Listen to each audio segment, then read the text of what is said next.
हमें छुआछूत मिटाना ही होगा, हमें छुआछूत मिटाना ही होगा। देश को सामाजिक संगठित बनाना ही होगा। हम बात समंदर को बचाने की ही नहीं कह रहे, हम बात समंदर को बचाने के लिए नहीं कह रहे, हमको अपने देश की नदियों को बचाना ही होगा। हेलो मित्रगण, जय श्री कृष्णा, जय सिया राम। आज आपको हम लेकर आए हैं श्री पचनदा धाम, जो कि 5 नदियों का संगम महातीर्थराज के नाम से जाना जाता है, जो कि औरैया ज़िले के अंतर्गत आता है। औरैया से 40 किलोमीटर दूर। आज हम तीर्थराज, आज प्रयाग नहीं, महातीर्थराज जिला औरैया के अंतर्गत आने वाले महापचनदा धाम आए हुए हैं। यहाँ ये ऐतिहासिक एवं पौराणिक रूप से महाभारत में 5 पांडवों की कहानी के बारे में आपने विस्तृत सुना होगा। यहाँ पर जब 5 पांडव अज्ञातवास में थे तो वो यहीं पर अपना टाइम व्यतीत किया था। ये धर्म भूमि के नाम से जाने वाला महातीर्थराज पर मंदिर स्थित है। वो 800 ईसा पूर्व पुराना मंदिर है। यहाँ के जो बहुत प्राचीन विख्यात ऋषि हुआ करते थे, ऋषि मुचकंद ने तपस्या की थी। उनके कमंडल में लगातार प्रवाहित होने वाला पानी कभी खत्म नहीं होता था। उनका जो कमंडल था उससे पानी कभी भी खत्म नहीं होता था।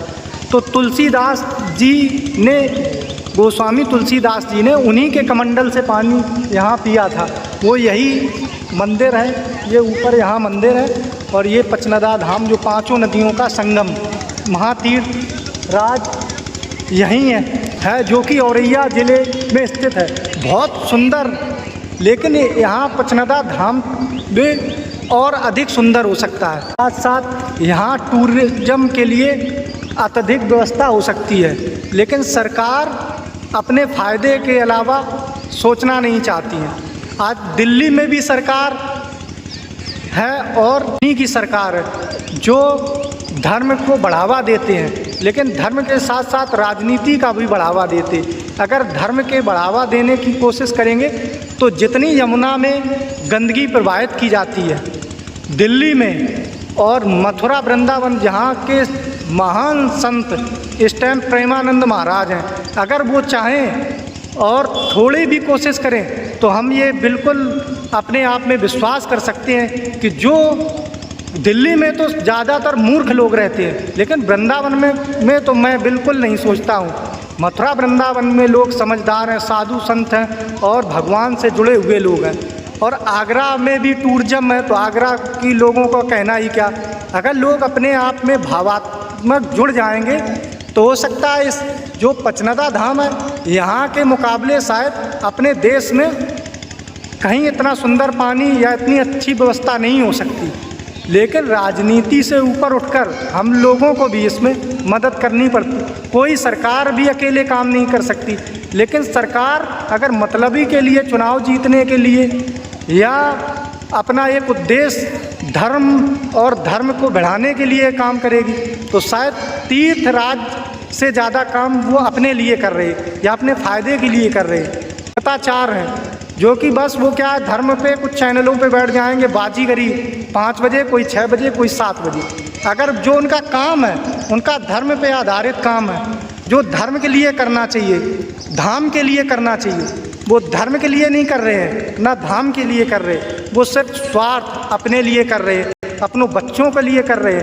और कुछ संतों के बारे में, कुछ भगवताचार के बारे में आपने सुना होगा।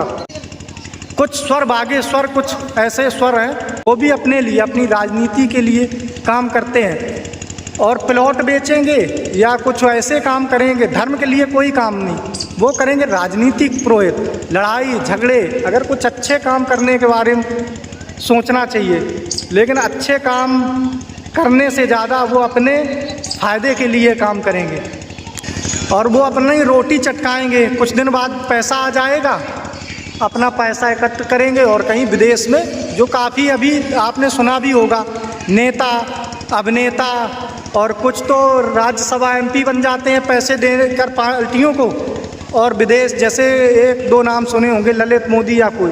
धर्म के लिए नहीं आजकल काम हो रहा, धर्म और धंधे के लिए काम हो रहा। अगर धर्म के लिए काम हो तो हो सकता है देश का कल्याण हो सकता है, लेकिन अगर धंधे के लिए काम होगा तो धंधा तो भाई हर कोई धंधे की तरह लेता है।